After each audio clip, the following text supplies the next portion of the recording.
All right. Super glad to be back with another episode of the Ricky Henderson podcast, the greatest of all podcasts, the G.O.A.P. We are here with David Peters. He's part of the Howard Terminal Community Benefits Steering Committee. He's also the founder of the Black Liberation Walking Tour. Dave, he's super invested in this whole process. He's definitely been part of this, put a big part of the community getting their input in. David, thanks. Also known as Bleacher Dave on Twitter. This is probably how you know him, Bleacher Dave. David, how you doing, man? Thank you so much. Hey, it's good to be here with you, Alex. Love the blog and the content that you're putting together and the stuff you're doing. So I appreciate it, man. Thanks. I know. I think I took some photos of you back in the day when I was roaming around for MLB and stuff like that, when you were waving flags and stuff like that. So yeah, I'm just curious. Today was the big July 20th City Council vote that that Dave Kaval has been whipping up, and even though it was kind of ceremonious, I think it's it's kind of like a litmus test is what I was saying.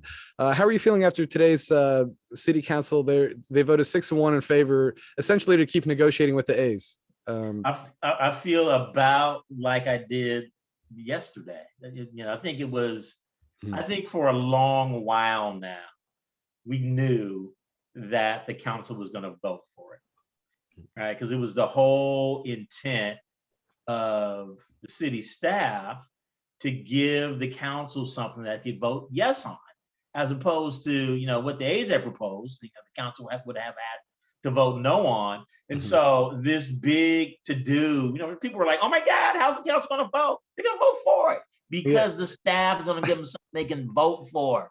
But now the shoe is really on the other foot, or bottom of the inning. It's the other way around.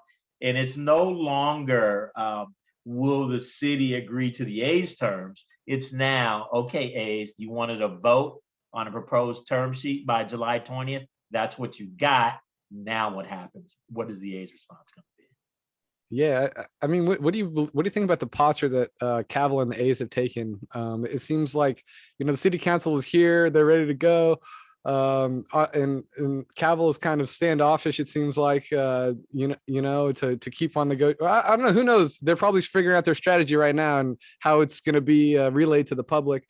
What do you think about the posture that Kaval took?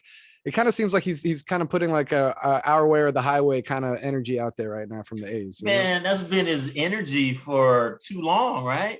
Yeah. I mean, as you've seen, as you heard from some of the council members, as you heard from many of the commenters, part of the problem is just how the A's have behaved.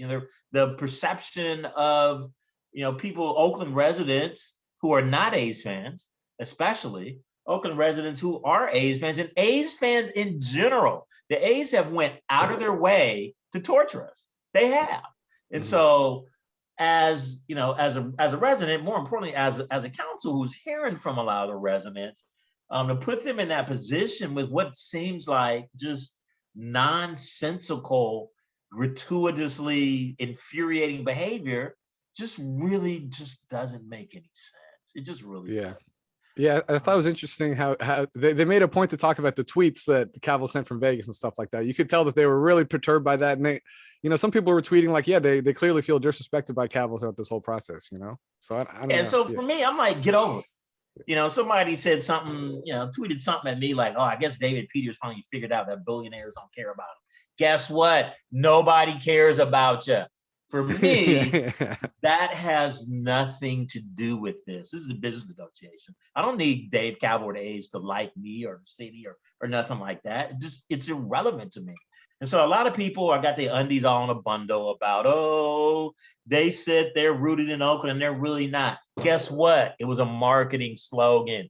Get over it. It's no more important than, people in the TV commercials that tell you if you buy this brand of toothpaste, you'll find, the love of your dreams. It don't work that way. Don't believe the hype.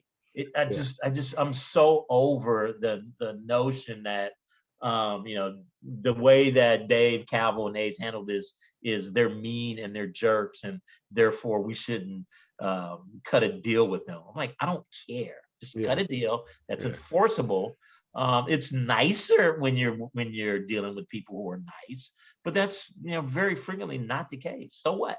Yeah, it's business. Yeah. And you're a key member of the steering committee. I'm curious, can you provide more just kind of perspective on how big that committee is, how often you've been meeting with the A's? Do you feel like you've been heard by the A's? Can you just describe kind of like the machinations behind that, how that whole process works? Yeah, I'd say I was a member. I don't know if I'm a key member, but I'm a member. And so it's a 21-person steering committee. You've got A's, City, Port, and then the two kind of lead nonprofit agencies, the Oakland Asian Chinatown Cultural Center, and then the West Oakland Environmental Indicators Project, and then 16 community members. And so there's two from each of 8 topic cohort committees. One of those 2 people in each of the committees had to be from one of the 4 impacted neighborhoods. And then the other person could be just an Oakland stakeholder, live or work or own a business in the city. To me, this was really important and really novel because it gave somebody like me, who is just a regular, grassroots person who lives in the community and not part of, one of the bigger coalitions or community-based organizations that negotiates CBAs all the time, broadly around issues, but really gave an opportunity for people who live in the impacted neighborhoods to be on the committee. And that's different. And so I thought that was entirely important and a breakthrough to allow that grassroots participation. And so then what we did is we looked at what's called the Baseline Equity Indicators Report, which is just a slice of the city's Department of Race and Equities, racial disparity, just racial metrics. And so, for example, we looked at that, we saw that Black households in West Oakland make 30% of white households. We saw that the percentage of Black households with housing insecurity in West Oakland is 60%. We know from some other statistics that a Black child born in West Oakland has statistically a 10 years shorter lifespan than kids born in the hills. And so we started with these racial disparity data, and then our whole charter of this committee was to come up with recommendations to address those disparities. We're not going to fix them. We're not going to close them. We just wanted to address them. And so that was the rationale, the reason, the charter around the 144 recommendations that we came up with across 8 different topic cohorts. And I co-chaired history and culture. Okay. Yeah, so we met monthly, starting 18 months ago, like February 2020, right before. I think we had a couple of in-persons before COVID. The A's had a representative, A's, City, Port, their representatives were there. They had Lydia Tan was heading up their real estate piece for a long time. Lydia Tan is extremely well respected in the housing industry. She has experience both at nonprofit affordable housing developers and for-profit. And I was frankly stunned when she resigned and left.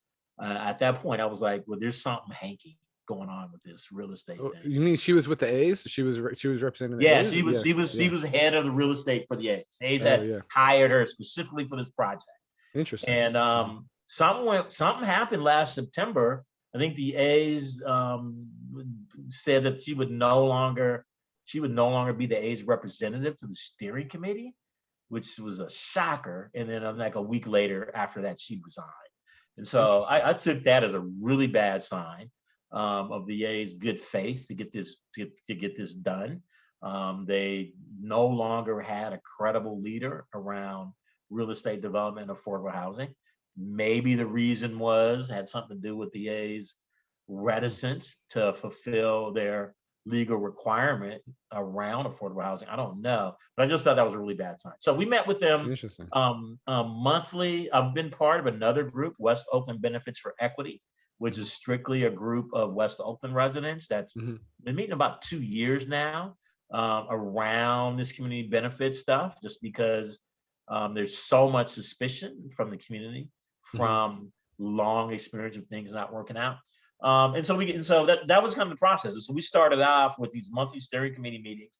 Before them, each topic cohort would meet with community members, once or twice a month or weekly, depending on the topic cohort. And so went out, our charge was to go out and engage people in our community to get their input on this. And so this is not just the ideas of these 21 people in the room. You actually ended up engaging hundreds of people to come and bring their ideas and their recommendations to address these racial inequities. And I think you see this because the CBA, and I really think it's a misnomer to call it a community benefits agreement. I'll call it a reparative community investment agreement instead.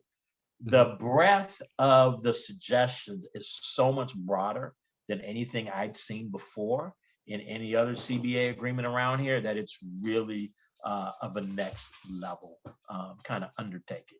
And so it was really the committee members talking to each other. The A's were there listening. I don't think Lydia, or when it became Taj Deshambe, really had anything to say except in response to a direct question.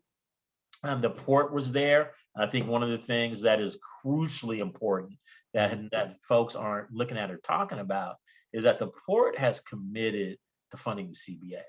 And I know that activists in West Oakland have been after the port since at least 1970 to share some of the profits, some of the economic activity back with this community. So that's really a novel breakthrough.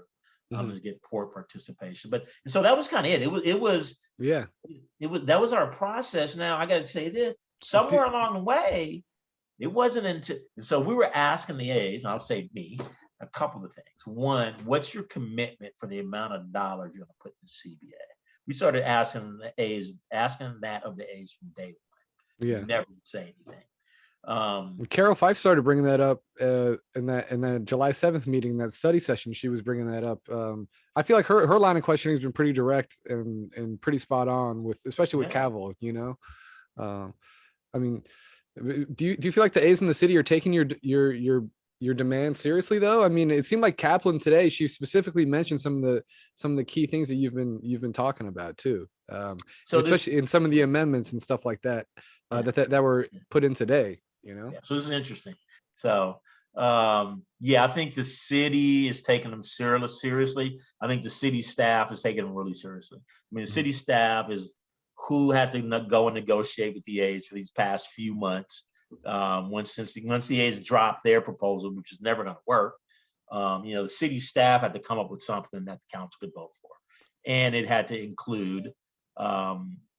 You would hope it would have included many of the things that the CBA steering committee recommended. And I think the staff did a good job of representing that. But you come to the end, it becomes a political process when council or the mayor or people in the city administrator's office or the council are now influencing, I think, what we saw today. And so I think they took it very seriously. Clearly, the A is not taken seriously at all.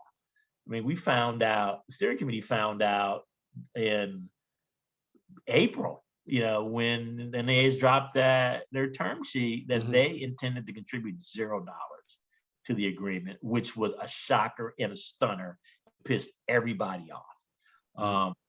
And so that was just the lack of transparency around that. Cost a lot of goodwill. Now, I can also say on the other side that because they were just basically committing future tax increments. They weren't just being like, hey, here's like $150 million from the A's to some like a blank, not a blank, but basically a blank check or a sizable check to help out, from their pockets. Because this is how these work. I mean, this is our model and understanding of how CBAs work. Go to Inglewood, Ballmer broke off $100 million for the Clippers. Google's going to pay $200 million to San Jose. If you look at an Oakland context, it was Panoramic Interest paid $1 million for their 30-story residential building that they're putting up on 7th Street. And so if you think about that, $1 million is the size of a CBA from a private developer. I think that might be the biggest one that we've got. And now we're looking at 411 million from the city. And so I think it's important to realize that our charter of our group was to address these racial disparities. These disparities caused by government. It was the Oakland Redevelopment Agency that tore down 50 blocks in West Oakland. And I don't remember the tearing down, but there's newspaper articles that show you that, the company that did it got a World War II tank and just ran it down to smash people's houses. Are you talking about the acorns, when they put in the acorns and stuff like that? Yeah. Exactly. I was reading about that. Yeah, I was reading about that, man. Yeah. And I can remember when I was a kid, young kid, it was just flat ground.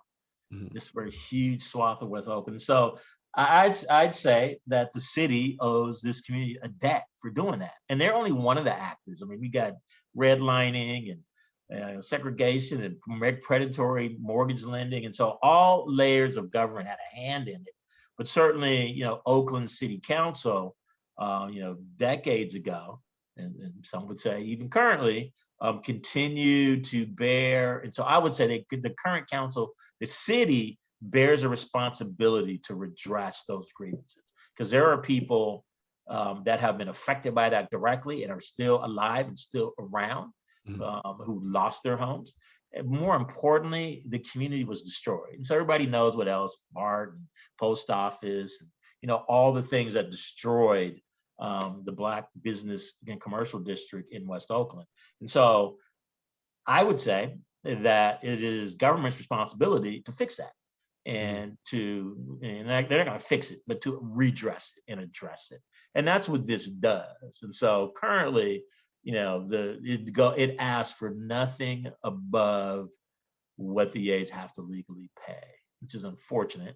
And I think the city council can address that by passing legislation that will require CBAs in certain circumstances. But I also think there's an important difference here. This isn't a community benefits agreement. This is a reparative community investment agreement. And this may very well be the first one of its type in the country.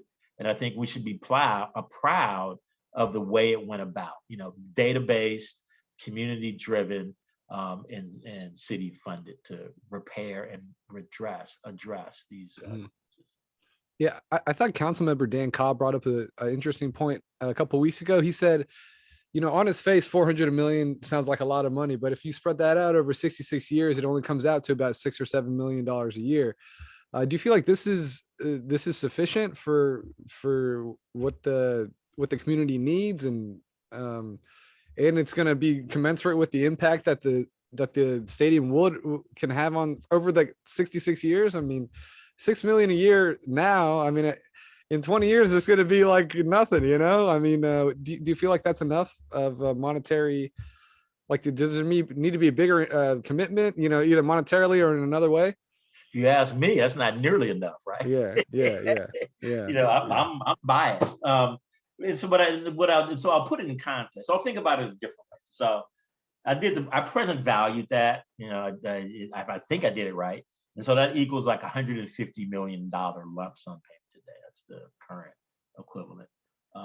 Maybe I did that wrong, because that's the same. And so you got to also remember that puts it in the easier because 411 million over 66 years. That's hard to contextualize. It's to say it would be like 150 million a day, because of some chunks of that are front loaded, right? And so if you look at that schedule that came out from the city, there's several funding streams that are going to pay. So I forgot what it is, 20 million in the first 10 years or something like that.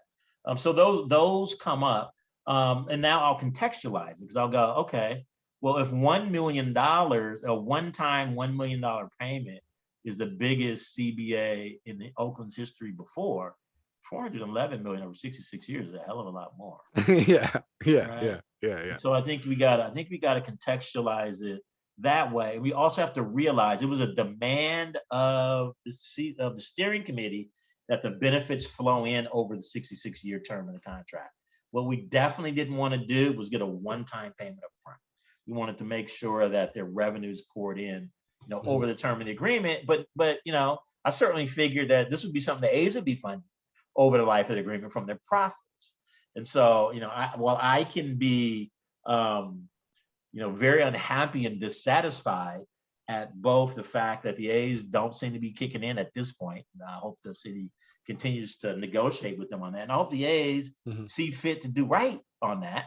And also go, well, $6 million a year is not very much, but then I can think of, I can think of 2 Black-led projects in West Oakland right now that $6 million would create housing units for these properties. And these are, these are the East Bay People's Real Estate Cooperative is buying Esther's Orbit Room. And he has a vision for 3 or 4 other cultural sites on 7th Street to preserve those. They're trying to raise money. They don't have the money. I mean, they're raising money. They'll get the money. They've got a lot of funders and a lot of support, but they just got a capital funding gap. $6 million would fill their $3 million gap for this year. There's another building, it's like 20 townhomes not far from me that another organization is trying to put together, and they want to make it moderate income ownership opportunity. So in essence, the person would be buying below market rate. So they need some money to fill that gap. And so there are these things that are out there, and it becomes real easy to go, well, $6 million is not that much money. In the grand scheme of things, it's not. But if what you're getting right now is zero, $6 million can make a meaningful difference to some organizations and some projects in this community. So I would caution anybody who wants to minimize that number and challenge them to write that $6 million check if they don't think it's that much. Okay. Once I get my 6 million, I'll come back to you. I mean, so the city staff, Betsy Lake, the assistant city administrator, and Molly Mayburn, the project manager that kind of been the spearhead of this, they mentioned the creation of a community advisory committee and an appointed fund manager to kind of run it like an endowment fund. The 66-year community fund to be kind of run with 5 to 10 year visions and plans. Do you feel like that's the right way to do this? And what do you think about that structure, just the kind of governance structure that they've proposed? I think it's the right. I think a structure like that is what we need, because this will outlast anybody who's who's talking right now. Yeah, I think right. I'm trying to think about the youngest person. And some of the youngest people got a shot. And so we need to have a body that can oversee this. But here's where I'm troubled, and it's certainly maybe just because maybe certainly parochial, just because I've been involved. And so when we started, it was clear to the committee that we needed to have an oversight and enforcement mechanism for over the term of this. And what kind of body would that be, and what? And so we talked about it, but because we all thought that we were going to sign a term sheet with the A's and city and the port, it was like, okay, let's get closer to what's going to go in the term sheet, and we'll figure out the oversight body later. Now, I'm a little, and so the steering committee always figured that its members would bring the work that we've done, our background and context and intent to the process and carry it through. What's happening now is you're getting a lot of the community-based groups that negotiate CBAs for a living are now going to council and going, well, we should be doing the enforcement and oversight, because we know how to do this and we've done it before. So the whole implementation of the community benefits is something that had concerned me before I got involved in this process, and still does, because ultimately it's a political process about getting whatever structure that's going to take and who's going to get appointed to it. And I believe that the steering committee members are the folks that should be pulled from primarily, and should be central to this oversight body. And not saying that others can't be included or shouldn't be included, but I certainly believe that the steering committee members should be centered in this conversation because we've been in it and know the intent for a long time. And so that was one of the challenges, frankly, I had with some of the amendments today.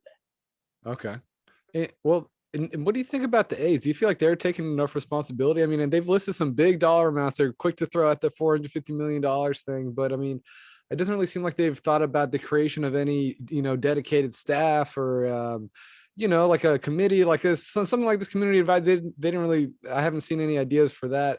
I haven't seen anything outside of money. Do you feel like they should dedicate more resources and, maybe create a position or a few positions that will be here for the life of this project to serve kind of as a liaison to the community and see what the needs are or anything like that? No. I never, at some point along the way, I was like, the A's don't have a role here to play in the administration and the oversight of this. We just need their money. Right? Okay. I was like, just turn over the cash and get out of the way, and let community figure out how to do this. Because just like you said, it's like an endowment. It goes to one of the foundations around here to hold the money and manage it. Develop whatever the rules are around dispersing it, and then you've got some group that makes those decisions. But yeah, so the A's could have. So this is one of the things that kills me. And so dude keeps going. Dave Campbell keeps going. Oh, we pledged $450 million in community benefit. It's not your money to pledge. This is the city's, EIFD's revenues, and they have to. If you look through all the detail, those projects have to be described. At the time you formed it, it's the A's have no role in determining how much money should go to the CBA from the IFD, nor in what those projects should be. And so every time I hear Dave Cowell say we're pledging, I'm like, no, you're not pledging anything. You don't. It's not your money. So you're really trying to make this promise that you've got nothing to do with. And I think that's one of the things that turns so many people off. Yeah. So could they have? And so I'm probably more upset about the fact that they let go of so much of just the community relations staff, right? And so just the people that the A's had coming out in the community and coming to an event, coming to community meeting, and just being around and just doing stuff that they had been on staff for a long time that are no longer there. I think that's a bigger miss and loss for them than trying to do something specifically around the community investment agreement. Yeah, and the first time I ever heard the term redlining was from you.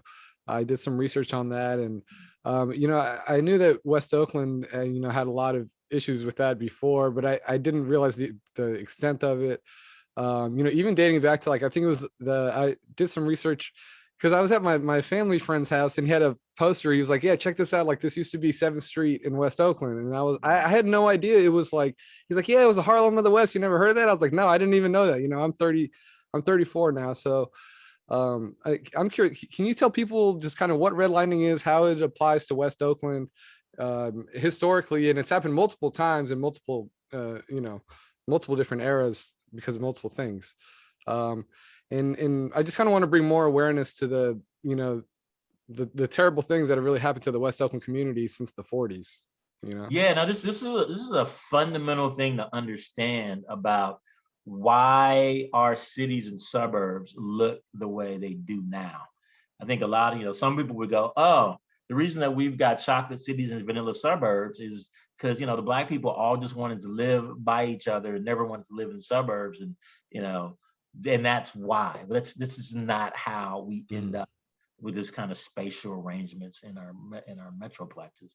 Redlining was developed in the 30s, or might even start in the late 20s. I think it's the Home Owners Loan Corp from the U.S. federal government. It's the entity that preceded the not HUD, but the banking rules. Anyway, so what they did is they sent out real estate agents, other folks, to catalog each neighborhood by what they thought would be its loan risk rating. And I think those went from A to E, and the ones that were red were not eligible for federal government mortgage loan guarantees.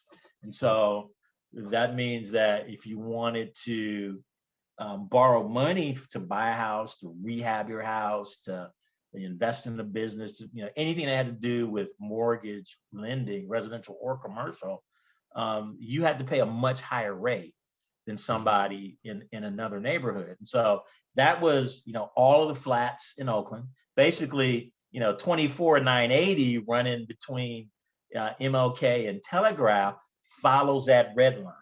You will hear the red line was actually, I think, went up to Telegraph. And so it was very common to see freeways built along these red lines because they didn't want to, governments would much rather tear up minority communities and white communities to put in these big, infrastructure projects. And so that was kind of phase one, is that, and it didn't matter, it's important to distinguish, it didn't matter what color you were. If you were trying to borrow against a red line property, if you could get a loan at all, it was going to be at a much higher interest rate than it would have been in, someplace, that wasn't red line, because without that mortgage guarantee. The other side of that coin is, and so they did that. The government did that because, the government used to not back mortgage loans. And so you had really high interest rates, like 10-year terms. Very few people in America owned a home, back when, before suburbs, you had, urban areas, and people were generally renters, overwhelmingly number of renters. Only really wealthy people owned something. So the government went, we're worried about, those Bolsheviks in Russia. And if we can get more Americans to own their homes, that'll be a bulwark against socialism. So let's get people, in this ownership thing. And he said, oh, we'll create a government agency. We'll guarantee mortgage loans, and that will stimulate lending by the banking industry. And then, now we end up with 70% of Americans so owning their homes. And it comes out of that government policy. A couple decades later, in the 50s, what you got was, after World War II, you had so many returning servicemen, there just wasn't enough places for people to live.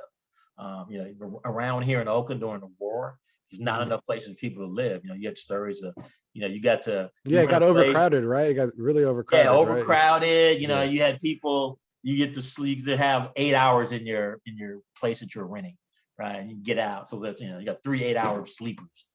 Tremendously overcrowded. And so you got all these returning servicemen, and then what are you going to do? So the government, was a big scheme to invent suburbs. This is an invention. And so what the government did is it said, okay, developer, we will give you a loan guarantee for your suburban development if you make it racially restrictive and whites only. And if you don't, we won't give you this guarantee, which of course then makes your interest rate that you would go to a bank, borrow higher, and it makes you non-competitive and you can't get it built because you would have to charge so much more than the other guy who did that. And so that's San Lorenzo. And so the way this works, and this comes together in my family, in this house that I'm in now. My grandfather was next door in the 50s. The Vazana family in the mid 50s moved to the whites only segregated and federally subsidized suburb of San Lorenzo. Nobody can get a loan to buy the house. So he carries a note and tells it to my grandfather. And I'm here now. And so, we experienced the redlining that did not allow him to get a mortgage or to borrow against, his homes for decades and decades, and depressed values in, redline communities everywhere across the country. This is nationwide things that were happening. And then you see it in what happens in West Oakland. So nobody in West Oakland get a mortgage loan. Well, you can't fix up your property, whether you're a landlord or you're a homeowner. You can't get a home mortgage loan to fix up your house, and it gets run down. And then the government comes in and goes, oh, this neighborhood's blighted. We're going to run a tank through here and knock it all down. And then we're going to put down the bar, put in the post office because it's all blighted. the bar, and then you kill, the commercial. Same thing over here in San Pablo and Telegraph. And so these business communities, these businesses, they suffer and eventually dwindle because the people who are living in these neighborhoods don't have access to capital. So you got me fired about something I'm passionate about. No, I appreciate it because no, I know because it's decades long. Because I was reading, like you said, so those people can't repair their houses. And then along comes the Housing Act in 1949, which basically, like you said, it's like, hey, this is urban blight. We need to renew this area. We have legislation now. We can knock down your house. And the problem there was they didn't think of displacement strategies. So like, I was reading an article that said 9,000 people were displaced to put in the Acorn apartment complexes. Then 400 more houses were destroyed in 1960 to put in that post office. And then a lot of people say that like the nail in the coffin for 7th Street was really the BART when they put that there, because nobody wanted to be walking around there when the loud ass BART is literally going overhead 24 hours a day or, all day long. So, I mean, how can Oakland avoid doing this again? I guess it's the hard, this has historically happened. So, I mean, do you feel like that is, how can Oakland avoid doing that again with this project this massive, Yeah, man, if I knew that, I'd have to. This is the problem. Yeah. Nobody knows. I mean, this is really complex stuff with lots of dependencies. And so if I come back to it, there's one thing at the root of it, and that's the high cost of affordable housing. If it costs, and this is the metrics that the city is using today in the term sheet, that each unit at Howard Terminal they're saying $700,000 to construct. If you have to pay $700,000 just to build it, it's not affordable. It's not going to be affordable. And so how do we come up with strategies to be able to create affordable housing when it costs so much to build it? The amount it costs to build it is not affordable. Well, right now we do a couple of things. One of which is we make private for-profit developers pay an impact fee or to build units on site. But the requirement's so low, it can be 8%. We see a lot of 8% affordable units and so this is hard to say. Does it make, many people would say it doesn't make a meaningful difference. Like the 400, because right now I think the proposals, the city actually upped it to said they want to do 35%, 15% on site, so 450 of the 3,000 units, and then another. I still don't understand how they arrive at 20% if it's off site. I don't understand how they reach that number, but right now, they got to that because the CBA steering committee wants 35% affordable, and they came up with 15% on site. That would lead to 20.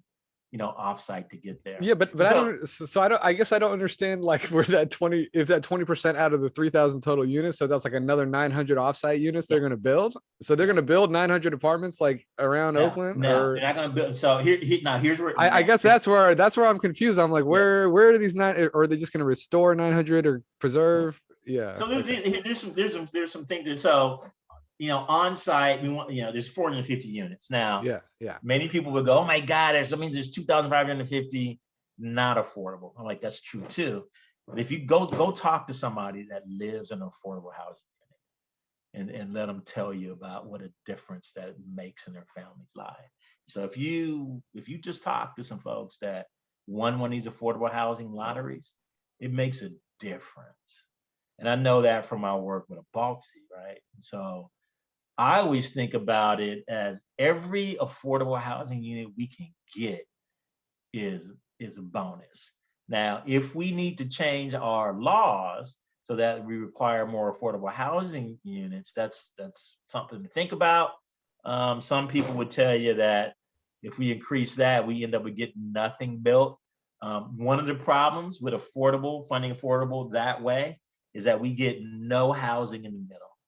And so I think I saw there were no houses, no units permitted or came online last year that were, I think, that were what they call workforce housing, little less than middle income. So there's an issue. But the offsite strategy, and here's something that's near and dear to me. is creating generational wealth and attacking the racial equity gap. You know, rent is fundamentally extractive. I don't care how cheap it is. You're paying somebody else's mortgage. You're not building any equity. And the reason that we had so many Black folks in West Oakland for so long is that there's a great number of homeowners. And we saw that in the predatory mortgage crisis, people get cleared out. And so one of the things that I fought for really hard with a couple of other people on the steering committee was for a $50 million fund for ownership, restoration, rehabilitation for longtime and displaced Black West Oakland residents. When the term sheet I saw today, it says $50 million for affordable housing. Now, this is one of the things that I talked about that concerns me is that the committee had this very specific recommendation, and it's already been changed by staff or their council or it's already been changed. Yeah, because I thought on July 7th they actually said something closer to your first. Exactly what they said. Yeah. Yeah. Okay. Yeah. Okay. Interesting. I didn't really, honestly, I didn't even notice that little wrinkle. So, okay. Yeah. So, this is my thing. So just to really quickly, the other part of the offsite is if it costs $700,000 to build a new unit, whether it's affordable or plush, whatever, probably plush ones cost more. It might cost $400,000 to buy units that already exist, $500,000. But the idea would be you could acquire already built units for less than the cost of building one. And then so your money goes farther. And so if you go take some of that IFD money and go buy some buildings of complexes that are offsite, and then make those permanently affordable. I think that's how you get the rest of it. Okay. But I'm not going to let go of this idea of, there's some old folks around here that needs some help with money, when I give them some money to fix up their houses and keep them in those houses so they can stay in families. Like preservation and restoration. Yeah. Okay. And what do you think people are missing here? I know it's a pretty broad, open-ended question, but what are people not talking about that deserves more attention, you think? Well, I think that's a really good question. I think there are some nuances here. I think there's some things that people that people aren't paying attention to. And whether rightly or wrongly, this just might be kind of where I geek out. I'll start with this. This notion, I can't remember if I talked about this notion that I think we did. This notion that the A's are being mean and we talked about let's get rid of that. This is business. One thing that didn't. So here's something that I think about, that I talk about. Opening up. So the citizens of the state of California, I think by the state constitution, we have a right to access our waterways. And so I'm like, I got a right to access the waterfront at Howard Terminal. And so it's a environmentally just demand that this community and all of the Oakland communities have access to the estuary at the Howard Terminal property. And in those pretty pictures that the A's have, be some nice parks there. And so for me and for this community, I think taking those 350,000 gate moves or truck entrance and exits to Howard Terminal and moving them down into the port proper or over at the Oakland Army Base site in this multi-story truck parking that's supposed to be built is a win. You could say, even if the stadium weren't to be built, if we were to move those trucks into the port property and get them away from Market Street and then open up the Howard Terminal to the public, that's a good thing. And so just that I think is big. I don't know and I think people are generally thinking about how much more of an impact this may have on the businesses, at Jefferson Square. I think that's important. I think one of the things that people aren't thinking about in this is just, I don't know how many people have looked at the community benefits agreement recommendations.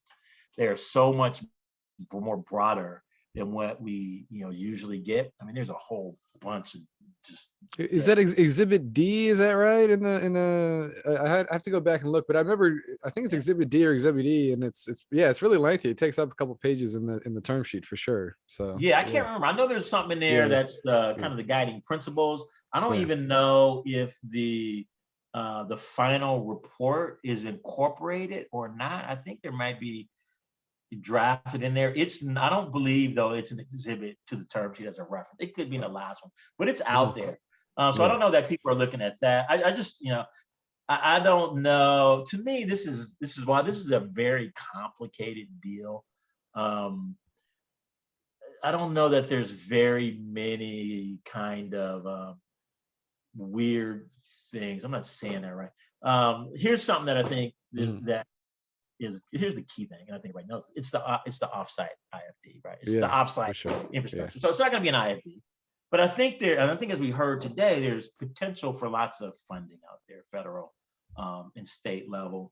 The relocation thing, I guess that's over. I never thought that was an issue.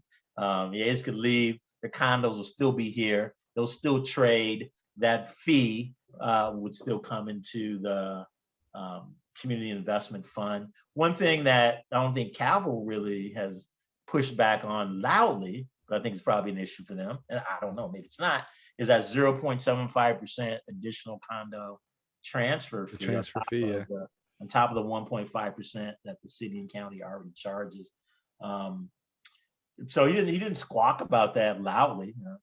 I don't know. I don't know if he'll find a reason to squawk about that, but that's kind of something to note. That generates it's like 340 million. It's like 340 of the 411 million, right? Yeah, I want to say something like that. It was like pretty much it was like the main revenue stream. It seemed like but and then you kind of jump on the banks, and so I think the biggest thing is there is this perception of incompatibility between the port and stadium and housing and those other uses, and we hear a lot of people talking about that. I don't know if it is or not. But I know that the port is pushing record volumes. And so that tells me that the Port Commission and port staff have been doing something right. They've grown this port for decades, and this is one of the biggest ports in the United States. They appear to know what they're doing. Yeah. And those people that appear to know what they're doing have voted for this thing a couple times and said, we think there's a way. Now, they haven't said yes, but we think there's a way. And so I would that's what I ended up telling people who were like, all the longshoremen are going to lose their jobs.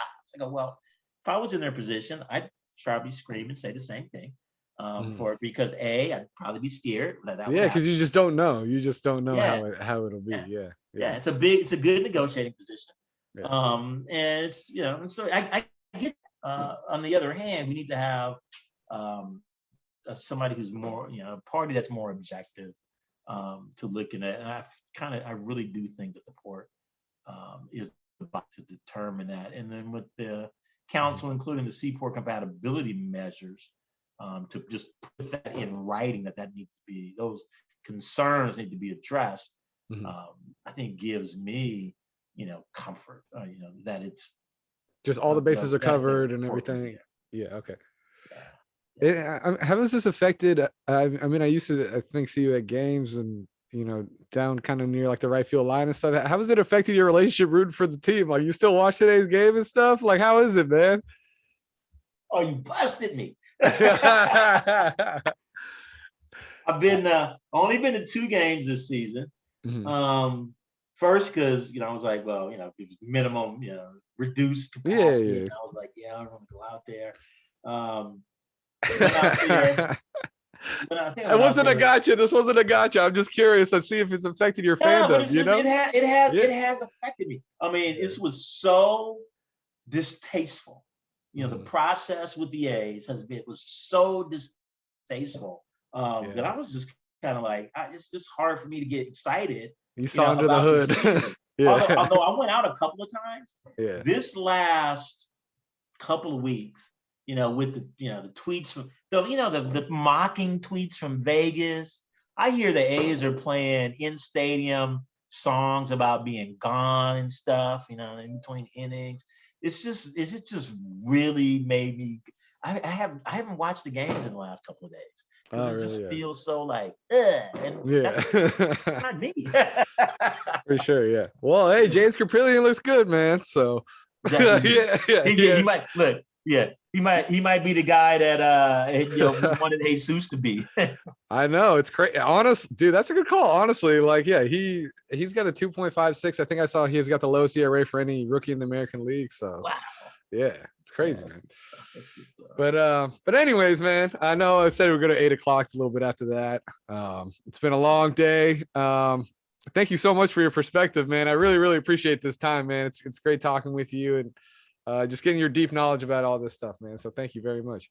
Yeah, me and my long answers, I'm guaranteed to go yo. And so I think not the bottom of the ninth. We're more. No, not at all. Yeah. I think the ref might have just said play ball. So, yeah. Seriously, yeah. This is like now it's like I think it's like now we see where both sides stand, and now they got to meet in the middle. It's like now we just see where both sides are now. That's pretty much what it is. So the ball is in the A's court. I'm trying to come up with a baseball analogy, but I know it was funny, man. They said rooted in Oakland. I think I heard rooted in Oakland 100 times today, something like that. Yeah. Like, get over it. Yeah. So we'll see. Yeah. We'll see what they're gonna do. And so expect the A's to go to Vegas a lot. And they'll be there tomorrow. Yeah, they'll be there. They're gonna be there tomorrow. So I would say, just don't freak out, because I believe there's way more money to be made here. That's what I think anywhere else, and I think they're gonna work it out. That's what I'm like. I'm thinking if Fisher's a smart businessman, he's like, where am I gonna put a $12 billion project in Nevada? I don't know. Maybe he could, but I just feel like this is already here. So it behooves Does his fellow owners really want him to go back on revenue sharing? They really want to cut another check to a team in Las Vegas. Keep Oakland and everybody not paying. Anyway. So all right. Well, thank you so much, Dave. I really appreciate it, man. Awesome. Thanks for the opportunity. I appreciate you, bro.